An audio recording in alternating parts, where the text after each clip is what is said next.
Marina es una fabricante de zapatillas. Durante la última década, su establecimiento produjo 100 pares de zapatillas por día, trabajando al máximo de su capacidad. Para eso, Marina necesitó emplear a 10 trabajadores. Pero el último año, la economía de su región viene atravesando una profunda crisis.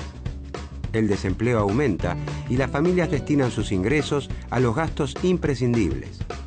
Son muy pocos los que piensan en comprarse zapatillas nuevas. Marina estima que ahora le resultará imposible vender los 100 pares que fabrica por día.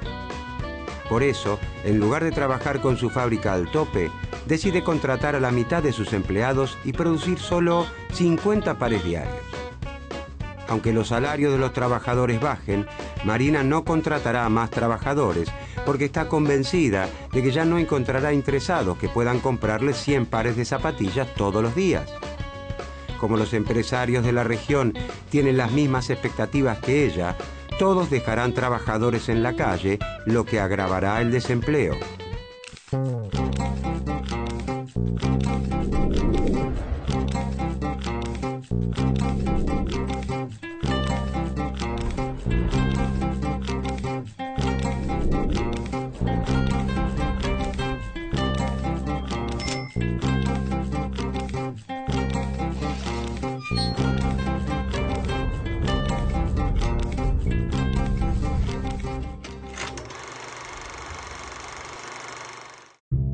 Cuando finaliza la Primera Guerra Mundial, Estados Unidos se erige como la nueva gran potencia mundial, amenazando la hegemonía británica.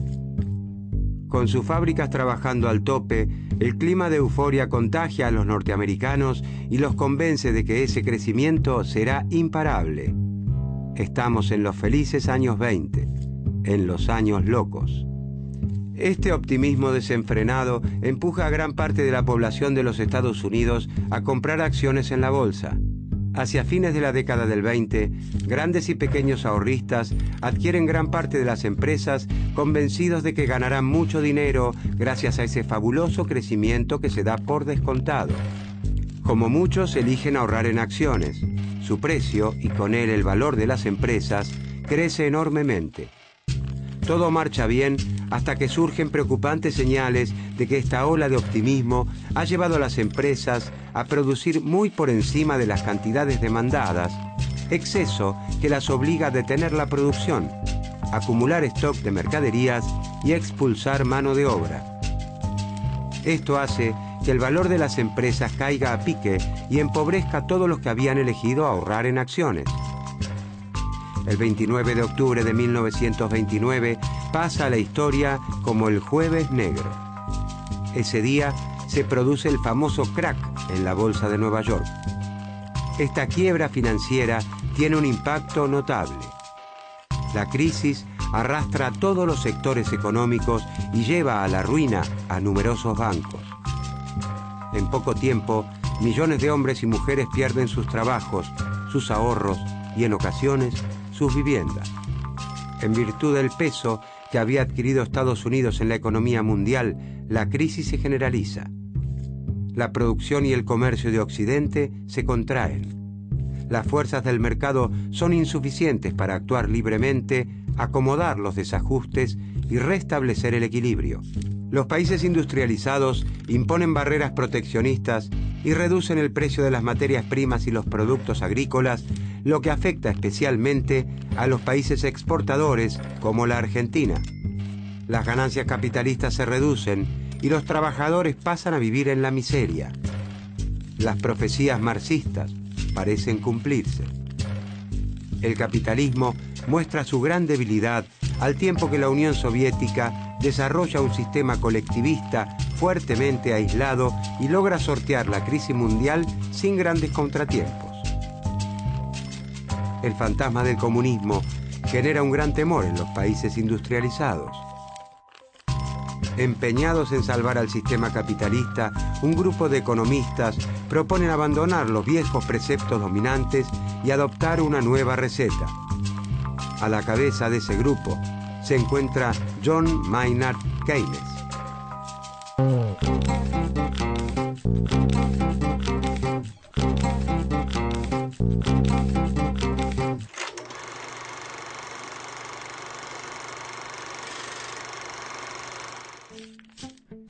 John Maynard Keynes es uno de los grandes críticos de la teoría económica clásica y marginalista. Nace en Inglaterra en 1883 y estudia en la Universidad de Cambridge. Es alumno de Alfred Marshall, principal exponente del marginalismo. Marshall lo exhorta a que abandone su interés por la filosofía y las matemáticas y lo introduce en el estudio de la economía.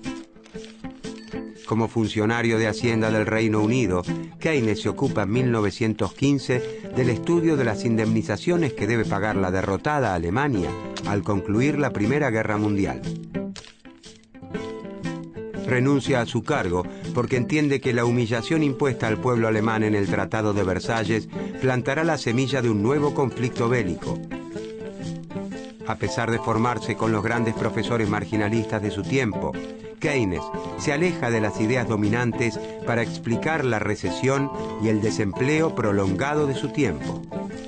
En 1936 publica su obra fundamental, La teoría general de la ocupación, el interés y el dinero, donde hace una descripción completamente nueva del sistema capitalista y recomienda una fuerte intervención del Estado en los mercados para superar la crisis.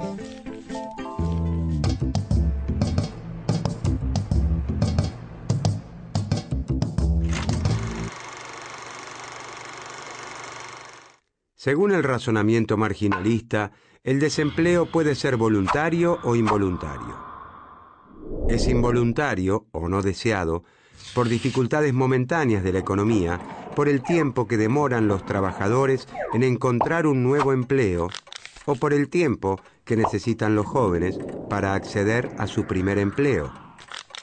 Es decir, para los marginalistas, el desempleo involuntario es originado por motivos menores y fundamentalmente pasajeros, transitorios. El resto del desempleo es siempre voluntario, por voluntad de los propios trabajadores que prefieren el ocio al empleo o por las regulaciones que traban el funcionamiento del mercado. Estas regulaciones pueden ser los convenios colectivos de trabajo o el salario mínimo. Según el pensamiento marginalista, si los trabajadores, organizados en sindicatos, y el Estado no interfirieran en el mercado laboral, los salarios podrían bajar libremente hasta el punto en el que desaparecería el desempleo, ya que a un salario menor, los empresarios estarían siempre dispuestos a contratar más trabajadores. Keynes se opone a esta tesis, afirmando que el desempleo involuntario o no deseado puede ser permanente, no solo transitorio. Observa que a pesar de ofrecer su fuerza de trabajo a salarios más bajos, los obreros de los países azotados por la crisis tampoco consiguen empleo. Y afirma que esto se debe a que la demanda efectiva es insuficiente.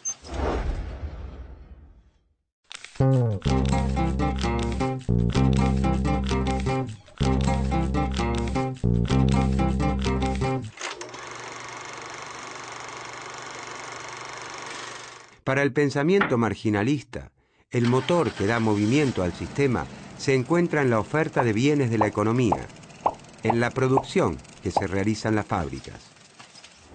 La ley de Say sintetiza ese pensamiento hasta entonces dominante al afirmar que toda oferta crea su propia demanda. Los empresarios producen en sus plantas utilizando toda la capacidad de sus instalaciones y contratando los trabajadores necesarios para producir al tope.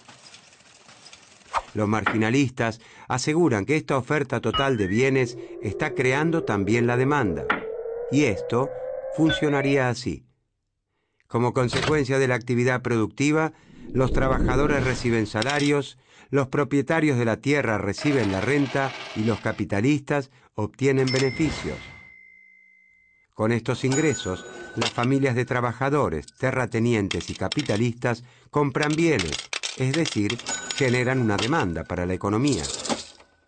Keynes invierte la ley de Say y asegura que es la demanda la que crea la oferta. No es cierto que los bienes producidos encuentren siempre quien quiera comprarlos. Es posible que los productos no puedan venderse o que la demanda sea persistentemente insuficiente en relación con todos los productos que se ofrecen en el mercado.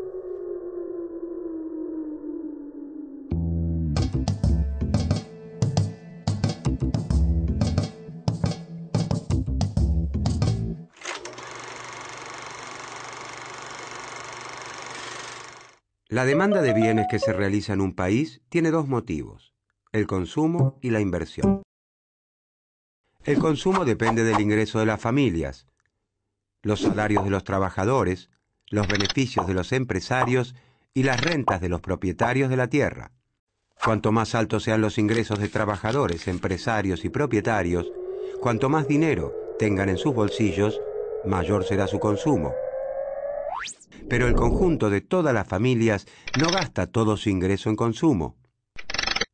Algunas están en condiciones de destinar una parte importante al ahorro.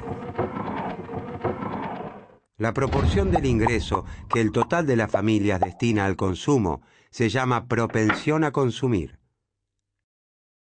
Cuando los ingresos de la familia aumentan, el consumo se incrementa, pero la propensión a consumir tiende a ser cada vez menor, pues las familias destinan cada vez mayor proporción de su ingreso al ahorro.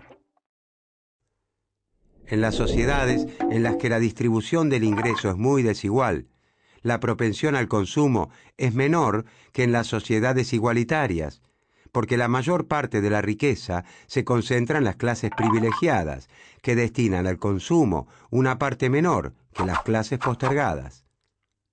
Por este motivo, Keynes cree en una política de redistribución del ingreso en beneficio de las clases más postergadas. De esta manera se impulsa el consumo y, en consecuencia, la demanda efectiva, la producción y el empleo de la economía. El otro componente de la demanda es la inversión. La inversión no depende de las familias. Los empresarios invierten cuando compran maquinaria e instalaciones para aumentar, mantener o mejorar la producción. Y lo hacen dependiendo de cuánto esperen ganar. Si creen que la economía irá bien y sus ventas se incrementarán, esperarán embolsarse abultadas ganancias.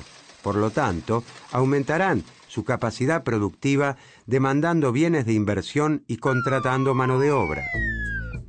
Si los empresarios ven un horizonte gris, optarán por quedarse con el equipamiento existente o dedicarán pocos recursos a la adquisición de uno nuevo. Como el futuro es incierto, las expectativas de los empresarios son poco predecibles. Los niveles de actividad y empleo dependen de un factor psicológico imponderable, incontrolable e inestable. Keynes llama a estos estados de ánimo los espíritus animales de los empresarios. Si los empresarios tienen expectativas negativas sobre el futuro de la economía, la inversión será pequeña y una parte de la oferta quedará siempre sin vender. Cuando la demanda efectiva se encuentra reducida por la crisis, los empresarios producen menos de lo que podrían si operaran al tope. Por más bajo que sean los salarios, los empresarios no contratarán más trabajadores porque no tienen a quién vender su producción. Ese desempleo provoca que cada vez se consuman menos productos, lo que lleva a un círculo vicioso de estancamiento.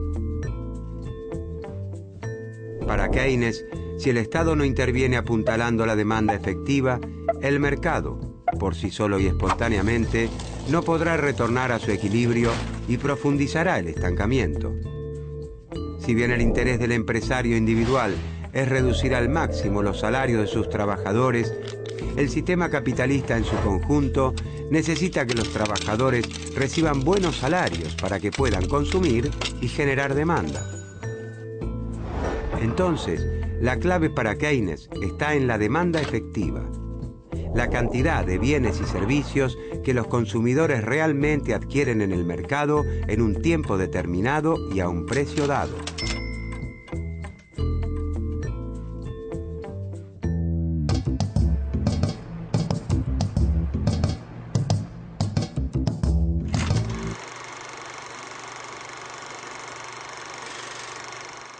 El Estado es llamado por Keynes a impulsar la demanda efectiva. Para combatir el desempleo, Keynes sostiene que el Estado debe intervenir incrementando la demanda efectiva. Si la demanda efectiva aumenta, los empresarios estarán dispuestos a aumentar la producción, a utilizar sus plantas al tope y para ello deberán contratar cada vez más trabajadores. El Estado cuenta con dos herramientas para aumentar la demanda efectiva: la política fiscal y la política monetaria. La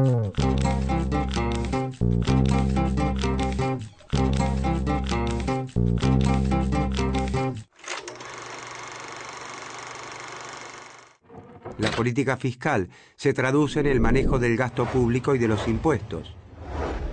Con la realización de importantes obras públicas o de infraestructura, el Estado aumenta el componente inversión de la demanda, complementando o sustituyendo la inversión de los empresarios. Los trabajadores contratados, antes desempleados, disponen ahora de un ingreso que destinarán a aumentar también el consumo. Si se construyera infraestructura destinada al transporte o a la energía, estos trabajadores estarían incluso contribuyendo a la futura inversión privada porque reducirían los costos como flete y energía.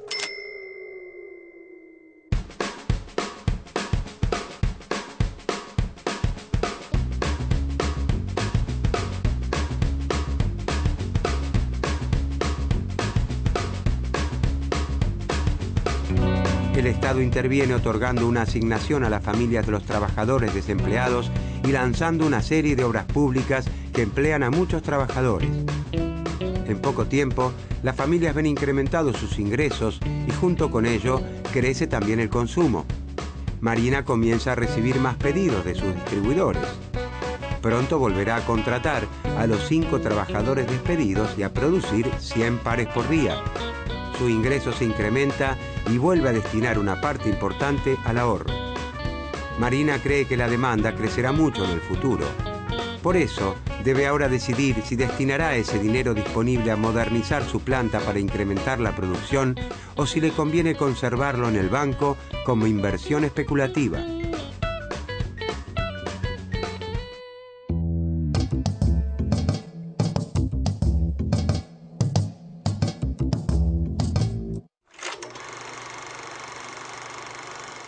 La otra herramienta de que dispone el Estado para alentar la demanda efectiva es la política monetaria. Las decisiones de inversión de los empresarios para aumentar la producción no solo tienen en cuenta la rentabilidad que esperan obtener gracias a la adquisición de maquinarias y equipamientos. Los empresarios también comparan las ganancias que lograrán haciendo estas inversiones con la tasa de interés. La tasa de interés les muestra la ganancia que podrían obtener utilizando el dinero disponible para invertir si lo destinaran a inversiones especulativas, como constituir un depósito a plazo fijo.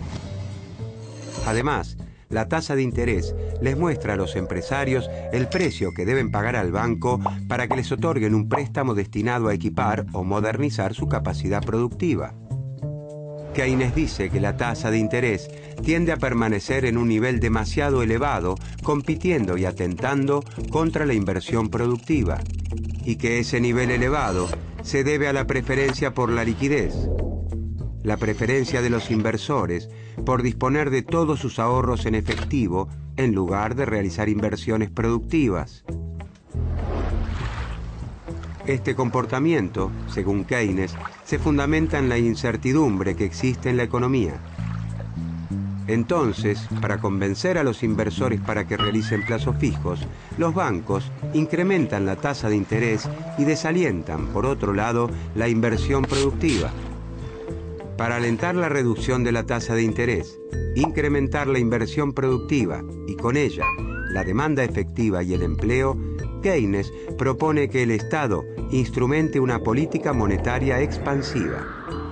Mediante la emisión de billetes y monedas y su inyección en la economía, el Estado logra que la tasa de interés no sea muy elevada. Si hay mucho dinero en la economía, el precio de ese dinero, es decir, la tasa de interés, tiende a caer. Una tasa de interés baja estimulará a los empresarios a endeudarse con los bancos para invertir, lo que aumentará la demanda efectiva, la producción y el empleo.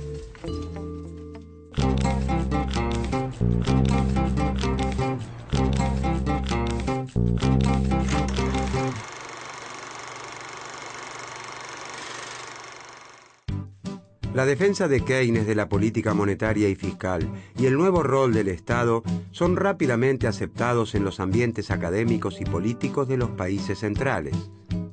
la reducción del desempleo y el sostenimiento de la actividad económica pasan a considerarse una responsabilidad de los gobiernos.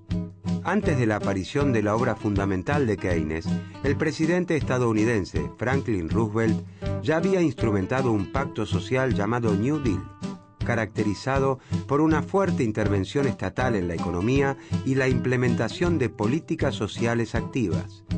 Después de la Segunda Guerra Mundial, la teoría keynesiana se impone masivamente alrededor del planeta.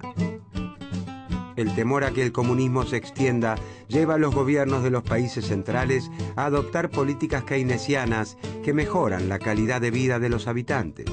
Salud, educación, jubilación y acceso al crédito son los componentes de lo que se llama estado de bienestar. Este período, conocido también como los 30 años dorados, se extiende desde mediados de la década de los 40 hasta principios de la década de los 70. Fundados en los acuerdos de Bretton Woods, donde se asentó el orden económico occidental entre las potencias vencedoras de la Segunda Guerra, se establecen mecanismos de coordinación institucional internacional para evitar desajustes que hagan peligrar la producción y el empleo. El Fondo Monetario Internacional y el Banco Mundial son dos instituciones que nacen con ese fin, pero que a partir de la década de los 70 perderán su rol coordinador para convertirse en agentes de la liberalización de los mercados mundiales.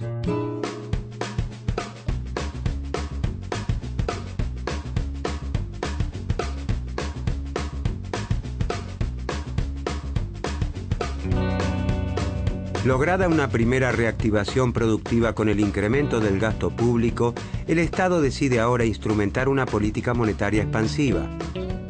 Para eso emite billetes y monedas y los vuelca en la economía. Las tasas de interés se reducen. Marina y el resto de los empresarios entienden que no les conviene conservar su dinero en plazos fijos. Es muy poca la ganancia que obtienen de los bancos y obtendrían mucho más si lograran producir y vender mayor cantidad de bienes y servicios. Como hay mayor cantidad de dinero en manos de las familias, Marina está convencida de que la demanda de sus zapatillas crecerá. Por eso retira su dinero del banco y además pide un préstamo para la compra de nueva maquinaria que le permitirá aumentar la producción a 140 pares de zapatillas por día. Marina sabe que necesitará también contratar más trabajadores para que manejen esas máquinas nuevas. En consecuencia, se reducirá aún más el desempleo.